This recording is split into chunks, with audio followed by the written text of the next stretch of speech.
Hey everybody, and welcome back to the Ask Learning Leaders show. Coach Mike here on a beautiful day in Shanghai. It has been phenomenally blue recently.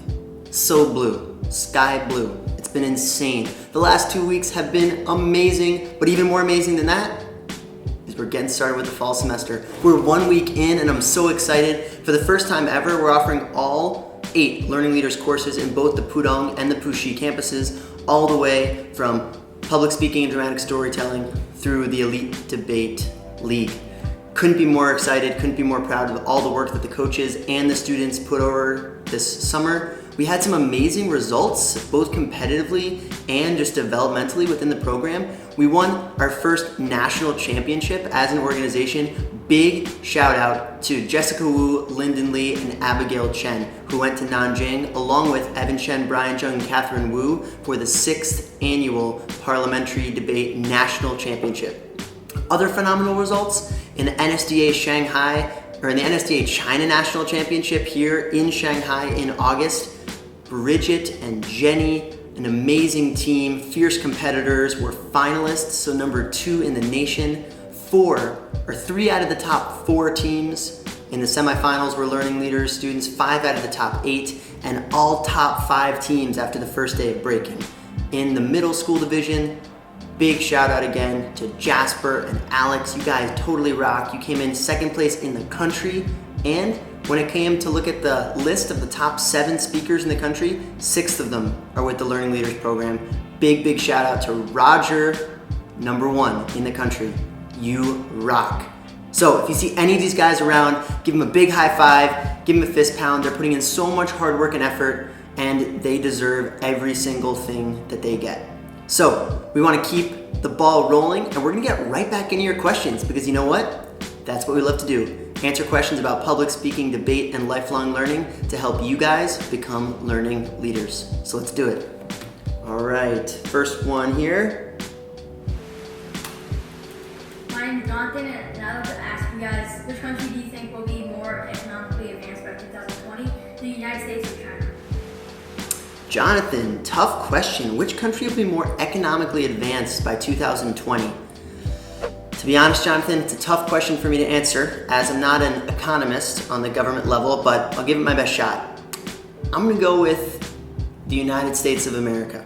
And the reason why I say that is because the wording of the question is economically advanced. So to me, that means more sophistication and a greater sense of control.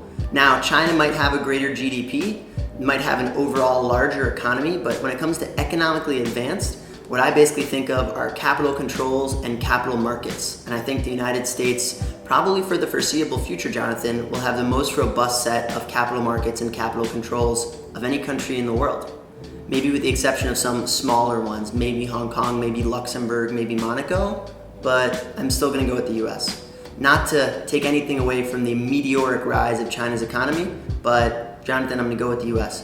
Would love to engage in a debate with you about that though. So if you guys have any other opinions, definitely follow us on Snapchat and Instagram and voice your opinions. If you believe China's gonna be more economically advanced by 2020, let us know. All right, on to the next question. Hi, my name is Shelly, and I want to ask Learning Leaders how to keep up with current events. All right, how to keep up with current events. Shelly, this is a phenomenal question and one that many debaters ponder, so I'm really glad that you brought it up. So in addition to the more classic fashions of keeping up with the news and current events, like reading newspapers, talking with friends, and speaking with those who are more informed than you, watching the news, these types of things, I would also like to make a few other, maybe more off the beaten path recommendations. So the number one thing, Shelly, that I would ask you to do to keep up with current events is to ask your friends and start a conversation. Because there's nothing better, or there's no better way to keep up with current events on a regular basis than have you and all of your friends be interested about those topics. As a high school student, Shelly, you probably spend more of the day with your friends than anybody else. In classes, in hallways, after school at practices, on the weekends, hanging out.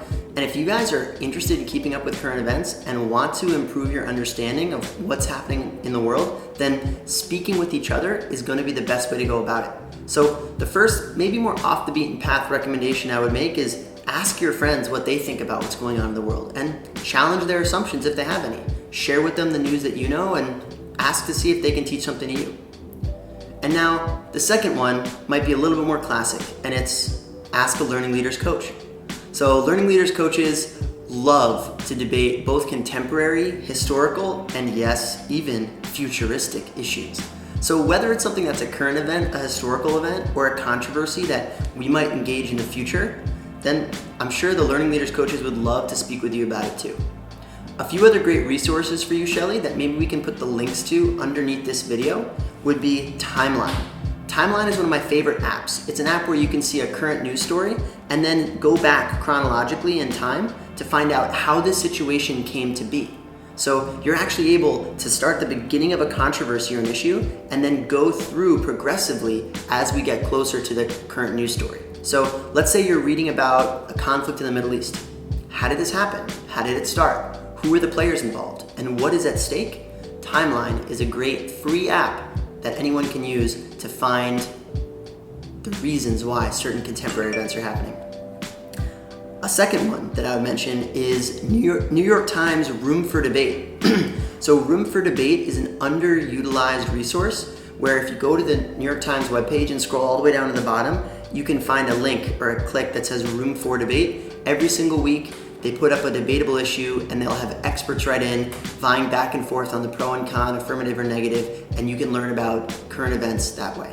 So talk to your friends, make sure that they're informed, so you're informed. Talk to a Learning Leaders coach, the Timeline app, and the New York Times Room for Debate website. All great resources, Shelly. All right, next one here.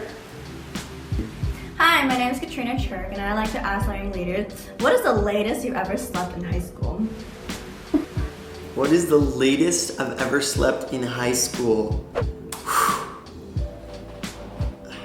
Definitely past noon. I can't give you, Katrina, I can't give you much more of a detailed description than that. Definitely past noon. I know in high school, I went to a boarding school and most boarding schools have Saturday classes. Mine happened not to, so we could sleep pretty late. Usually I would have to get up for some event, whether it be a squash match, a school competition, or even a debate event or student council project, but sometimes if I wasn't doing anything, I might have slept past noon. So let's be generous. Let's go 1 or 1:30. Though I'm sure with a little bit of hard work, you could definitely exceed that. Patrick, what about you? Never sleep past 9. Never sleep past 9. Coach Patrick is up with the crack of dawn, with the spring chickens and the birds are chirping, the rooster's crowing. Patrick actually wakes up the rooster. Did you know that? The proverbial rooster. Coach Patrick is going, hey dude, wake up. Now you crow, wake up the farmer. Ask him about it, guys.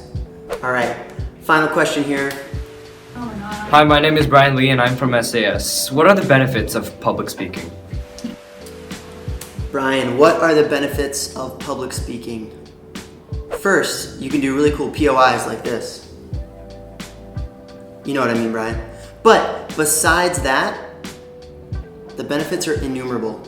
But I'll just talk about one here because, Brian, I'm sure as you know, this is something that I feel really passionately about. But the benefits of public speaking, the number one, or the one that's jumping out to me right now, is becoming a more confident speaker.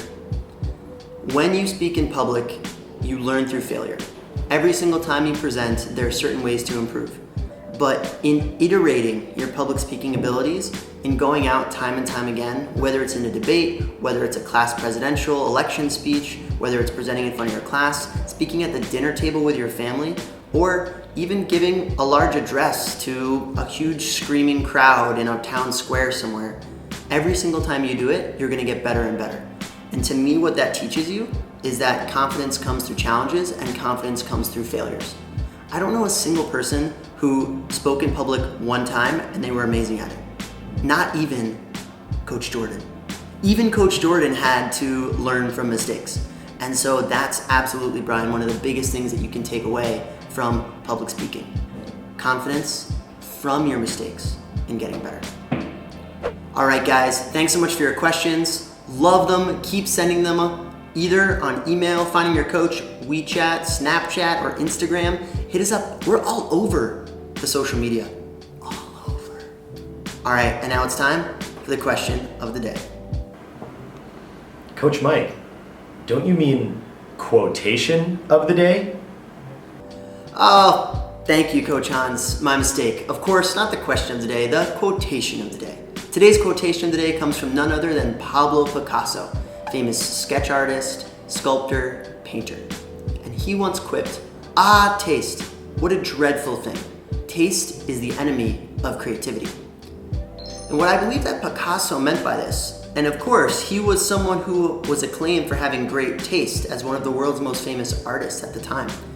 What he meant by this is that just because one thinks that they know what beautiful art looks like or what they know what creativity looks like, in fact, they're limiting themselves from truly being able to observe creativity.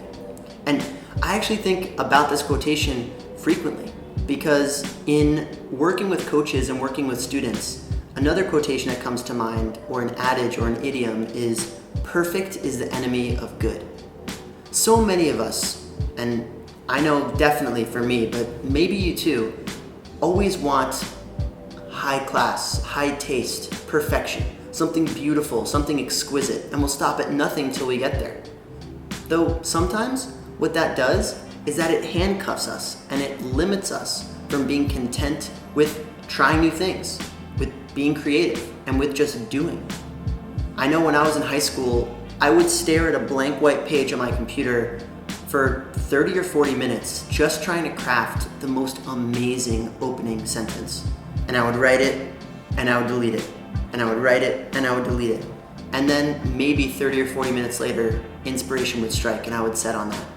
But what could I have been doing during that time? I could have been far more creative. I could have begun writing. I could have actually taken action and put pen to paper instead of searching for this perfect, exquisite, beautiful taste. And so Pablo Picasso, maybe not surprisingly, was one of the most prolific painters and artists of all time, creating an incredible library that spans all over the world now. So Pablo Picasso, thank you so much for your inspiration and a great reminder to all of us to get things done first and then make them better, not just try to get them perfect with high taste. All right, guys, thanks so much for tuning in. We're so psyched to be back. Ask Learning Leaders episode coming at you every single week for the fall semester. See you next time.